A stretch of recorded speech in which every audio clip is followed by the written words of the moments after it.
Hello दोस्तों, स्वागत है आपका हमारे YouTube चैनल सबसे अनोखा सेंटर में। हम लोग अध्याय 7 के उदाहरणों को हल कर रहे थे और इस वीडियो में हम इस अध्याय का तीसरा उदाहरण हल करेंगे। ठीक है, देखिएगा उदाहरण क्या है हमारा, पहले पढ़ लेते हैं। रेखाखंड AB एक अन्य रेखाखंड CD के समांतर है और O रेखाखंड AD का मध्य बिंदु है।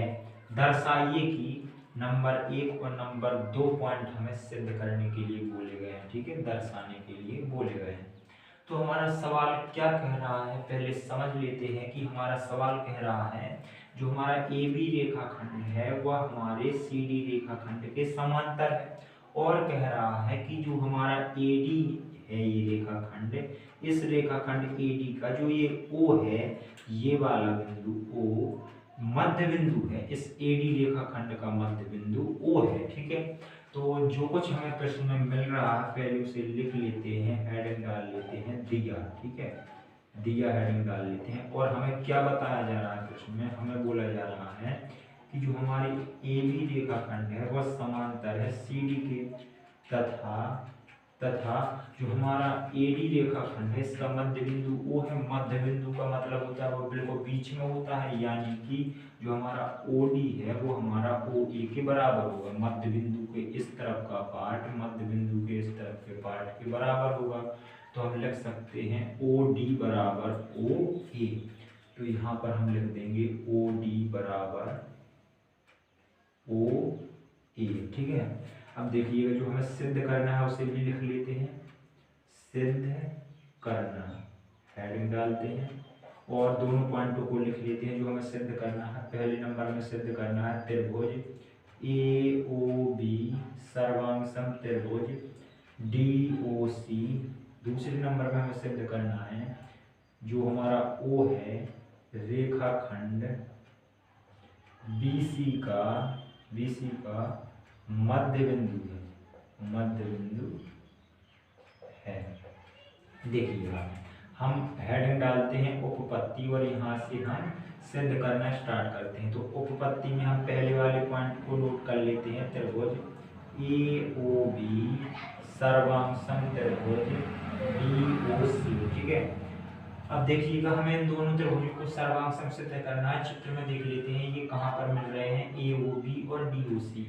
AOB ये नीचे वाला त्रिभुज है, DOC ये ऊपर वाला त्रिभुज है। ठीक है, DOC इन दोनों को हमें सर्वांग सम दिखाना है, यानी कि इन दोनों में हमें 3 पार्ट बराबर दिखानी पड़ेंगे। ठीक है, तो देखिएगा पहले हम त्रिभुजों के नाम लिख लेते हैं, त्रिभुज AOB और त्रिभुज DOC में। अब इन दोनों त्रिभुजों में हम क्या बराबर दिखा सकते हैं, अभी हमें पता है कि जो OA है हमारा OD के बराबर, तो ये चीज तो हमें मिल गई कि OA बराबर OD। ठीक है, OD ये चीज हमें देखो दी गई थी। ठीक है, तो यहाँ पर हम लिख लेंगे दिया।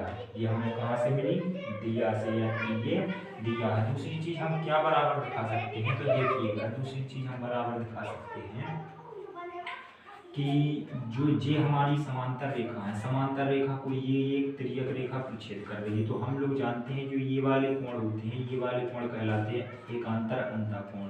और समांतर रेखाओं के लिए ये एकांतर अंतःकोण क्या होते हैं, हमारे बराबर होते हैं। तो हम लिख सकते हैं कोण A बराबर कोण D।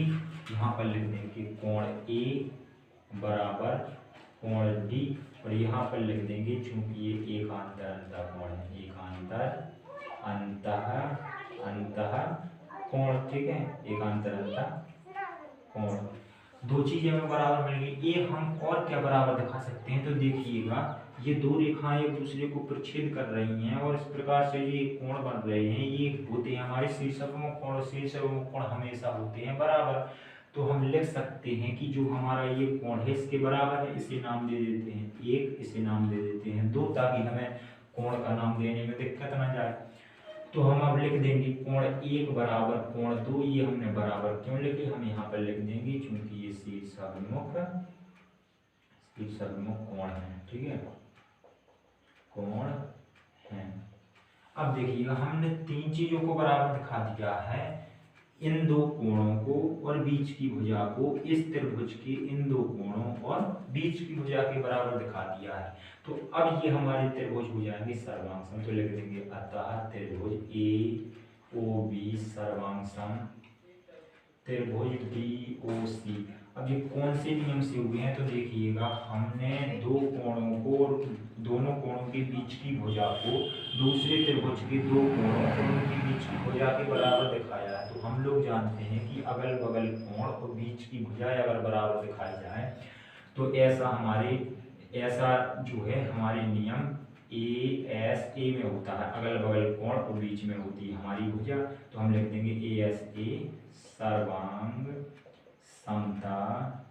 समता नियम से, ठीक है, नियम से ये दोनों त्रिभुज हमारे सर्वांग सम होते हैं ए सर्वांग समता नियम से। यहाँ पर लिख देंगे हम इति सिद्धम, यानी कि हमारा पहला पॉइंट सिद्ध हो गया है, इति सिद्धम। अब देखिएगा दूसरा पॉइंट भी हम नोट कर लेते हैं। दूसरा पॉइंट है हमारा ओ रेखाखंड BC का मध्य बिंदु है। हमें ऐसा सिद्ध करना है कि जो हमारा O है वो रेखाखंड BC का मध्य बिंदु है, यानी कि जो ये रेखाखंड BC है इसके बीचों बीच हमारा बिंदु O है। तो हम कैसे सिद्ध कर सकते हैं, या इसे दूसरी प्रकार से कह दें कि हमें सिद्ध करना है OB बराबर OC, क्योंकि जब ये बीच में होगा तो इस तरफ का पार्ट OB, इस तरफ के पार्ट OC के बराबर होगा। तो यहाँ पर हम लिख लेंगे अर्थात, सिद्ध करना में लिख लेंगे अर्थात जो हमें सिद्ध करना है OB बराबर OC, इतना पार्ट इतने के बराबर सिद्ध कर देंगे तो जो हमें सिद्ध करना है कि O रेखाखंड BC का मध्य बिंदु है वो सिद्ध हो जाएगा। तो देखिएगा, अभी इन दोनों त्रिभुजों को हमने क्या किया है, इन दोनों त्रिभुजों को अभी हमने सर्वांग सम दिखाया है, और हम लोग जानते हैं सर्वांग सम त्रिभुजों के संगत पार्ट बराबर होते हैं। तो नीचे के त्रिभुज की ये भुजा OB ऊपर के त्रिभुज की भुजा OC की बराबर हो जाएगी।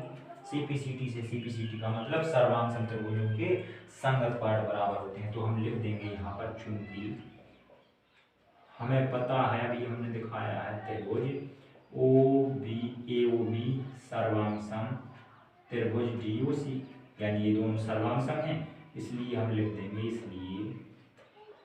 इसलिए OB बराबर OC। ये हमने कैसे लिखा, CPCT से, यानी कि सर्वांग सम त्रिभुजों के संगत पार्ट बराबर होते हैं।